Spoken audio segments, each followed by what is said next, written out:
કાશ્મીરના પહેલગામમાં થયેલા આતંકી હુમલાના વિરોધમાં બોટાદ જિલ્લાના રાણપુર શહેરમાં કોંગ્રેસ દ્વારા મૌન રેલી સાથે કેન્ડલ માર્ચ યોજાઈ। કાશ્મીરના પહેલગામમાં આતંકવાદી હુમલો થયો ત્યારે જેમાં મૃત્યુ પામેલા લોકોના આત્માને શાંતિ મળે તે માટે રાણપુર તાલુકા કોંગ્રેસ, શહેર કોંગ્રેસ અને યુથ કોંગ્રેસ સમિતિ દ્વારા કેન્ડલ માર્ચ અને મૌન રેલીનું આયોજન કરવામાં આવ્યું।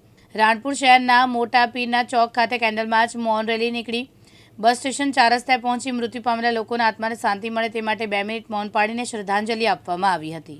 ગયા વીકમાં કાશ્મીર ખાતે પહેલગામમાં આપણા ગુજરાતના અને બીજા રાજ્યોના જે પ્રવાસીઓ ગયેલા જેઓ નિર્દોષ હતા એના પર આતંકવાદીઓ જીવલેણ હુમલો કરી 27 જણાના મોત નિપજાવ્યા છે।